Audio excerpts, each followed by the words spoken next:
Smiltenes novadā atkritumu šķirošana padarīta vēl pieejamāka, proti pilsētā darbu uzsācis ekolaukums. Tur piedāvātos pakalpojumus var izmantot visi novada iedzīvotāji.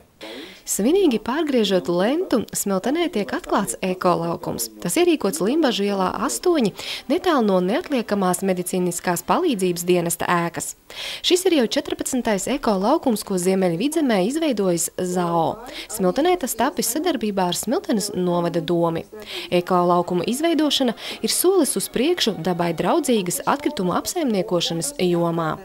Nozīmīgs posms, lai atkritumu nozara sakārtošanai Smiltenes novadā. Tā ir papildu iespēja Smiltenes novada iedzīvotājiem, tātad visiem Smiltenes novada iedzīvotājiem savu atkritumu apsaimniekošanu padarīt lētāku. Laukuma atrašanās vieta Smiltenē izvēlēta strateģiski izdevīgā vietā, jo apkārt ir vairāki daudzdzīvokļu dzīvojamo māju un privāto māju rajoni. Tam ir ērta piekļuve gan ar transportu, gan pārvietojoties ar kājām. Par jauno pakalpojumu priecājas uz atklāšanas svētkiem atnākušie iedzīvotāji. To jau vajadzēja dažus gadus iepriekš, jo vienkārši ar tiem atkritumiem jau ir šausmīgi. To jau es orientējoties un rīkojot distances sacensības veidojot un visu. Redzu, kas apkārtnē notiek. Es ceru, ka mazināsies. Tas ir ļoti apsveicami vispār, ka šitas eko, jo citādi tie atkritumi visādi kā saka, mētājas un nezinu, kur viņus un kā aizvest. Un arī mums no Valmieras svetas Zaro, vai ne? Tad viss liekam vienā, vai ne? Akal papīrs tos akal sadedzina, vai ne? Kas nu ir tādi, ko var sadedzināt. Un tā kā šitas ir apsveicams vispār. Vai viegli ir saprast, kur ko likt, kas jādara? Gan jau iemācīsies. Kad vairākas reizes atnāks, tad jau zinās, kur un kā. Ekolaukumā bez maksas pieņem tos atkritumus, kurus iespējams nodot otrreizējai pārstrādei. Tā piemēram papīru, pudeļu un burku stiklu, sadzīves metāla priekšmetus, sadzīves elektriskās un elektroniskās iekārtas. Kā maksas pakalpojums ir lielgabarīta atkritumu nodošana.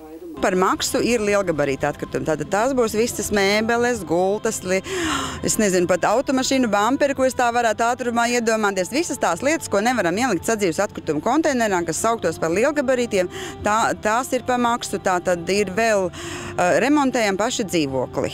Negribam nest lejā uz savu publisko konteineru, kas pie daudz dzīvokļu mājām, vai saukt mašīnu uz māju.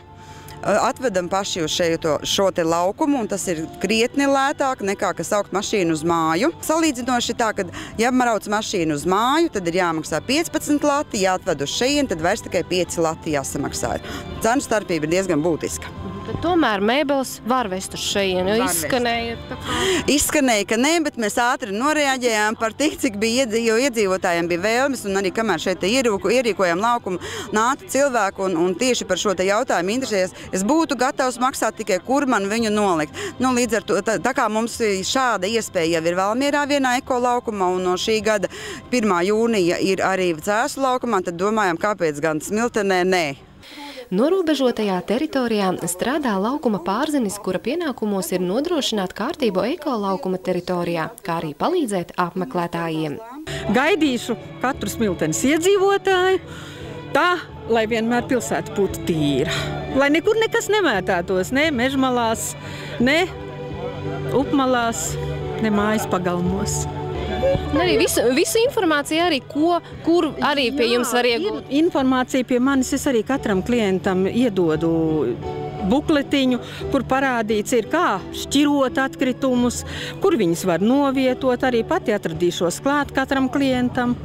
Ekolaukums Smiltenē atvērts pirmdienās, otrdienās, ceturtdienās un piekdienās no 10:00 līdz 19:00, sestdienās no 12:00 līdz 16:00, trešdienās un svētdienās laukums slēgts.